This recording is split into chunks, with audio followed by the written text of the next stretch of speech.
Two students, two paths. Meet student A. They study just 33 minutes a day, get a full 8 hours of sleep, maintain a social life, and still consistently rank in the top 5% of their class. Their secret? They spend their study time solving practice, tests, and teaching concepts to classmates. Now meet student B. They study 4 hours every single day, sacrifice sleep, barely see friends, and still struggle to maintain a B average. Their study routine is filled with endless highlighting, rereading chapters, and rewriting notes. What's the difference between them? It's not intelligence. It's not effort. It's not even luck. It's how they study. Not how long. Before we go further, take a moment and rate your current study method from 1 to 10. Got your number? Hold on to it. The productivity illusion. I've been there too. It was junior year. I remember sitting in my dorm room at 3 a.m., surrounded by empty coffee cups and colorful notebooks. I had been studying for 12 hours straight for a psychology exam, doing everything I thought I was supposed to do, highlighting, rereading, rewriting, and yet the information just wasn't sticking. That night changed my life, not because I passed the exam, but because I failed it badly. But it forced me to face the truth. I didn't know how to study. The myth of more to count better.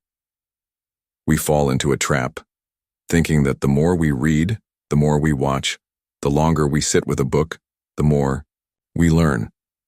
Schools reinforce this idea with advice like study for 3 hours or read the whole chapter. But your brain isn't a sponge. It's a muscle. It needs the right kind of training and breaks him to grow stronger. Here's a formula that changed everything for me. Real learning, information, X retention rate.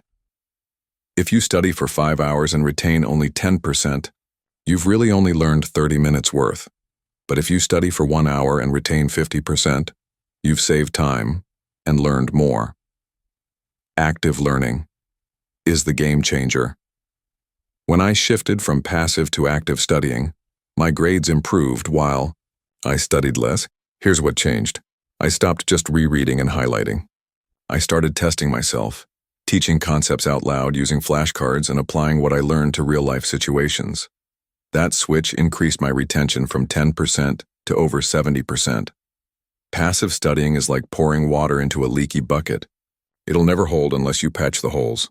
The study strategy that actually works: 1. Break sessions into 30, 60-minute chunks per subject. 2. Test yourself before reviewing.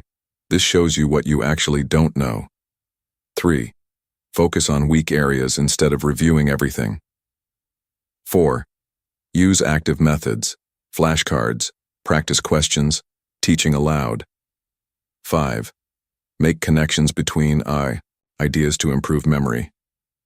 6. Quick review before bed. Your brain will process it while you sleep. Now go back to the number you gave your study method earlier. Do you still think it deserves that score? If not, that's your first sign. You're ready to level up. If you found this video useful, please give it a thumbs up and subscribe to the channel. See you in the next video.